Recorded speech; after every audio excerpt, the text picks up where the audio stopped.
Hello everyone, welcome to back my channel. I hope everyone is having a wonderful day. Before starting the video, please go ahead and hit the subscribe button and give this video a thumbs up. The July 28th episode of The Young and the Restless marked the dramatic end to the Aristotle Dumas and Murder in the Maze storylines, and what can we say? It was a mixed bag. Let's discuss, shall we? The good, the bad, and the WTH. On one hand, we appreciated that the show went all in. Those train car sets were especially cool. And we love a big reveal, like the one that Kane pulled off, even if it didn't really make any sense that Lily's ex was suddenly 15-ish years younger and no longer Australian.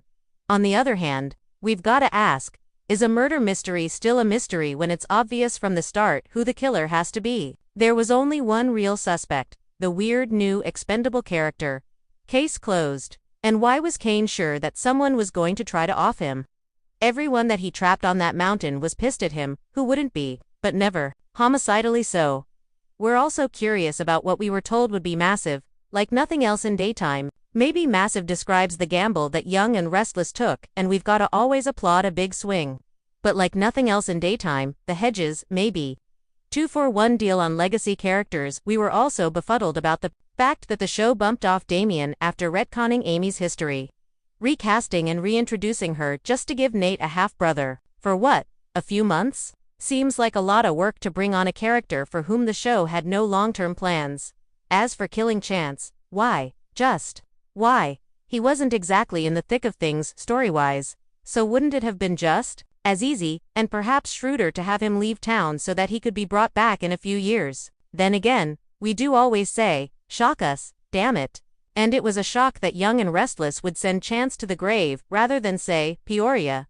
What's next? Obviously, Kane is going to continue his pursuit of Lily, and may even have a leg up, considering how willing he was to trade places with her as Carter's hostage. But is anyone really clamoring for a Lane rematch with a recast Kane? We'd still rather the show try Lily in a romance with Nick.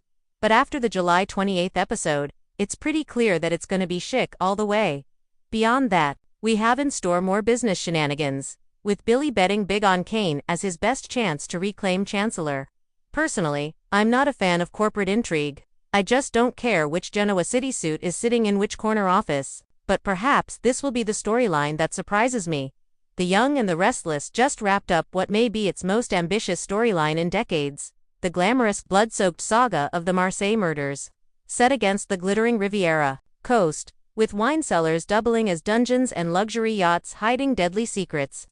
This summer's jet-setting arc served haute drama with a side of haute cuisine, and yes, more than one unfortunate soul met their end via poisoned escargot. How torche chic. But now that the secrets have been unearthed, the lovers betrayed, and the killer unmasked, no spoilers. Darling, but let's just say someone's French accent wasn't the only thing fake. Fans are asking one burning question. Where should the Young and the Restless Escargot next? We're not just talking about another destination wedding or brief Italian honeymoon. We mean another full-on international arc filled with fashion, danger, betrayal, and enough backstabbing to make Nikki Newman drop her martini in shock. 2. Help the writers keep their passports stamped and the drama sizzling. We've curated a few dream destinations where the show could ooh-la-la its way into even more delicious chaos. Read on, and then cast your vote at the end. Because if there's one thing fans love more than plot twists, it's playing showrunner. 1. Venice. Italy. Masked balls and mafiosi. Let's face it, Genoa City's finest belong at a masquerade.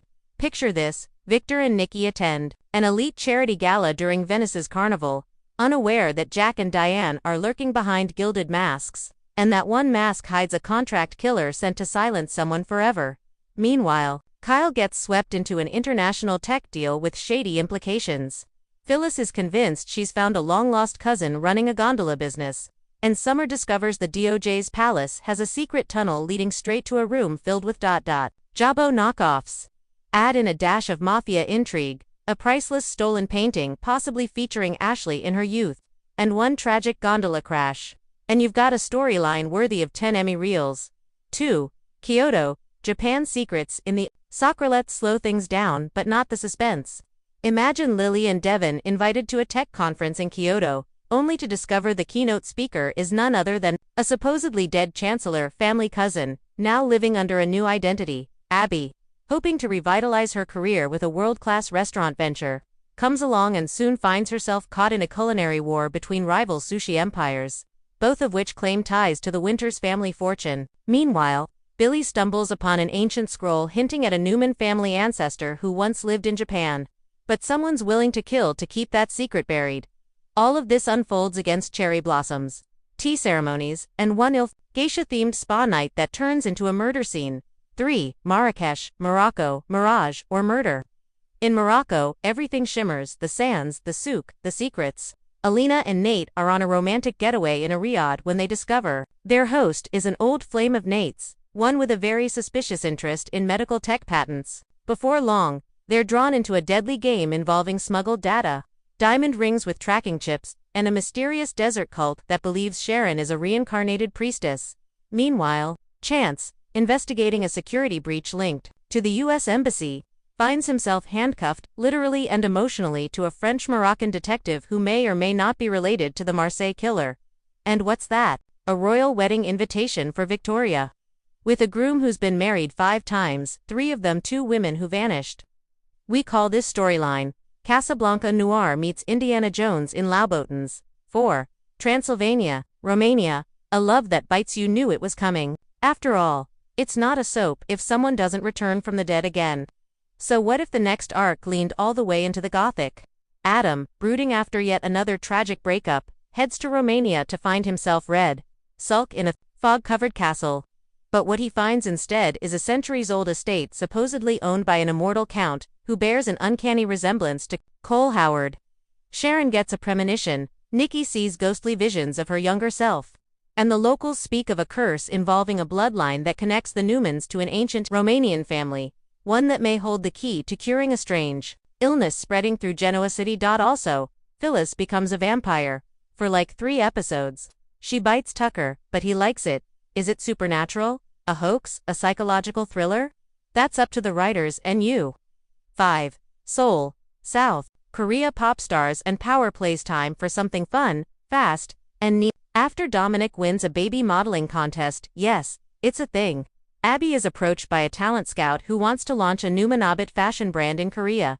She and Devin fly to Seoul to meet the investors, and discover one of them is actually a rival cosmetics magnate with a vendetta against the Winters family. Chance, trying to protect Abby, finds himself bodyguarding a wildly popular K-pop star who may be connected to an underground hacking ring trying to steal Newman Media's secrets. Lily gets lured into a fashion bidding war. Summer becomes the face of a global skincare campaign, and Nick ends up going viral in a mukbang video. Yes, we see the writers giving Josh Morrow a kimchi eating scene. Yes, we support it. Of course, just when things are heating up, someone collapses on stage during the product launch. And it's not from nerves. 6. Buenos Aires, Argentina. Tango of Lies. Nothing screams sizzling soap like Argentina. There's dance, deception, and delicious steak.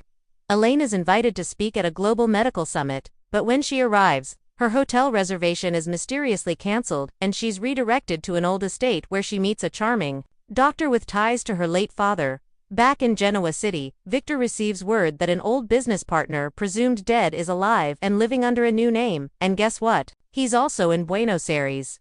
Cue the private jet, a surprise guest star, and Victoria chasing after her father, only to discover she's being followed by someone who looks exactly like her. Tango lessons lead to tension, flashbacks, and one unforgettable confrontation during a thunderstorm at the Recoleta Cemetery. Dramatic? Yes. Plausible? No. Necessary? Absolutely. Or should they stay put in Genoa City? Let's not forget, Y&R is called The Young and the Restless, not The Young and the Restless and rarely home. There's a certain charm in keeping the drama local. After all, there's plenty of unfinished business back home. Diane's past is still catching up with her. Ashley's mental health storyline is on the brink of revelation. Mariah and Tessa are navigating new motherhood, and honestly, does anyone even remember what happened to Jill's podcast deal? Maybe the best move is to bring the heat back to the boardroom, the bedroom, and yes, Crimson Lights, where secrets, lattes and breakdowns are always on the menu. Your turn. Vote now. So, dear readers and restless hearts, we ask you, where should the young